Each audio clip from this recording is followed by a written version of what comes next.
So have you ever gone to use a garden hose and as you're trying to unwrap it, it just turns out to be a knotted up mess? Well, in this video, not only am I going to show you exactly what I'm talking about, but I'm also going to show you some methods that you can go about winding up or wrapping up your hose so that you never have to deal with those kinks, knots, or entanglements ever again. So let's go ahead and jump right in. So what most people tend to do is they'll set their hose down and they'll start going around in a clockwise direction, making loops about that size right there. And then in order to keep doing this, all they do is they just keep winding it. You're having to twist it clockwise as well to make sure that this hose will coil around in that clockwise direction. And a lot of times while you're doing this, you'll start to notice that the hose is almost starting to fight you. It doesn't really want to just spin in that one direction. And we'll get into that a little bit later. That, and we're overlapping the hose over and over again. And it's so easy for those circles over time and moving it, setting it up on the shelf or on a peg, that then those hose loops fall down into the circle. And then that's a lot of times also why these become tangled up. And then this is where a lot of people would say they were done, or they might connect their male end to their female end so it sticks together. And then if this is going to be stored for a while, then you might use duct tape just to hold it together even better. I don't really like duct tape because the adhesive on it gets on the hose and it makes it sticky when you go to unravel it. It'd actually be better to use some sort of string or maybe some scrap rope.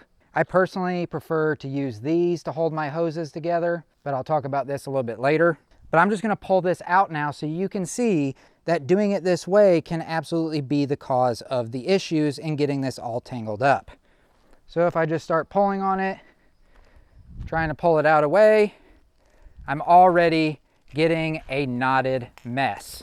All right, so now I'm going to show you two methods that a lot of the pros use in order to make sure that we never get knots or entanglements in our hoses again. So here is the first of the two methods. Number one, you can start with your hose on either the left or the right side. Make the first loop.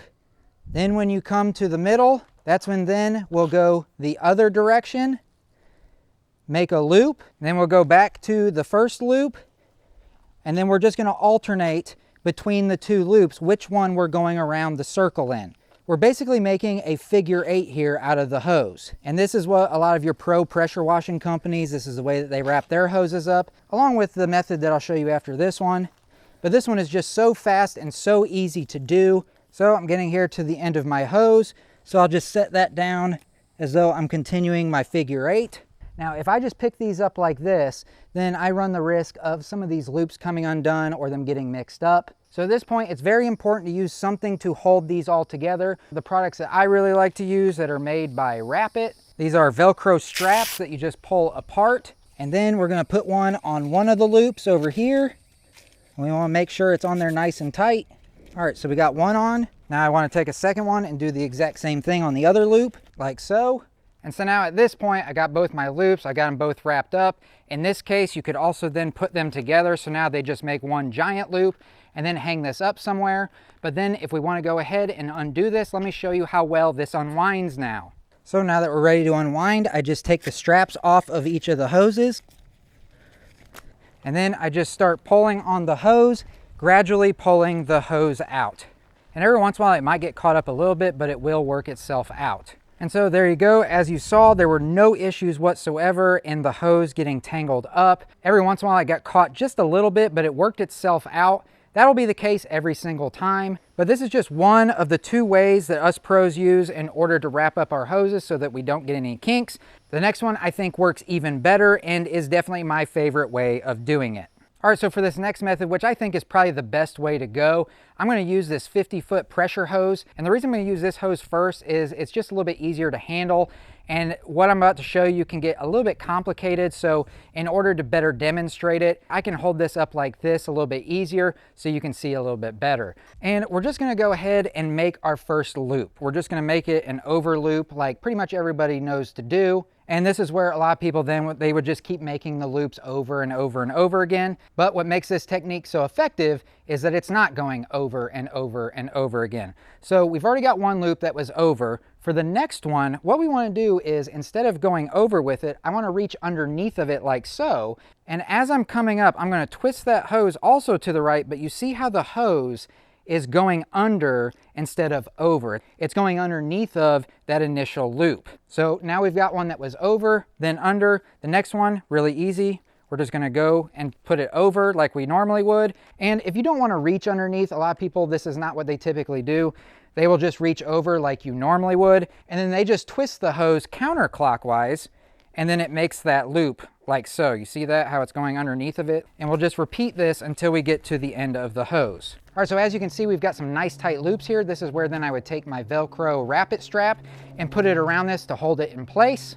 But instead of doing that, let me go ahead and demonstrate for you just how this works when we go to unwrap it. All right, so now I'm gonna go ahead, just grab an end and start pulling it out. Now you might notice that it'll look like it's starting to get tangled up, but as long as we just keep pulling on it, I guarantee they will all come undone. Completely came undone without any kinks or entanglements whatsoever. But that was with the pressure hose. But now let me show you just really quickly with the garden hose, how easy it is to do with it. While it's gonna be the same concept as I just showed you with the pressure hose, it is a little bit different because we're gonna be wrapping it up on the ground. All right, so this is gonna be very much the same concept. We're gonna start with an over loop, like so, like pretty much everybody would normally do. Then on the next one, instead of going over, I'm going to go under. See how that hose is going underneath of this top hose like this. And then we're just gonna make a loop like that as we're pulling on it. Now we're gonna do another over. And a lot of times these hoses will kind of give you an idea of which way it naturally wants to go. So in this case, normally I would now do an under, but it's really wanting it to be over. So you kind of want to also feel for which way the hose is naturally starting to want to pull, or the direction that you're starting to feel tension in the hose to where it's twisting. But if you want to just alternate between over, under, that will also work as well. All right, so this one, it's feeling like it's under. So we go under, over, and then we're pretty much at the end of the hose, so we'll just go over again. All right, so again, this is where then I'd put a strap or something on it in order to hold it all together. That's very important, otherwise you're gonna have issues no matter how you wrap it up. But now just let me show you how easy this garden hose is to pull out after doing the over-under method. So I'm just gonna grab that top end again and just start pulling it out. And like the pressure hose, the garden hose pulled out without any issues whatsoever. Perfectly straight line, everything worked out on its own. And like always, if you're interested in these wrap-it straps, which I really recommend for your hoses, especially when you're going to be storing them, they got this nice handle on top to easily carry them around and then also hang them up somewhere should you choose to. They really do make everything a whole lot more convenient when wrapping hoses up. So while I've shown you how us pros wrap up our hoses, check out this video right over here where I also show how the pros go about wrapping up their extension cords so you never get knots or entanglements in your extension cords ever again either. So I hope that you found this to be informative and you found value in it. If you did, if you could do me a huge favor, hit that thumbs up button right down below. And of course, if you have any questions or comments still, you can leave those down in the comment section. And I'll catch you all in the next one. See ya.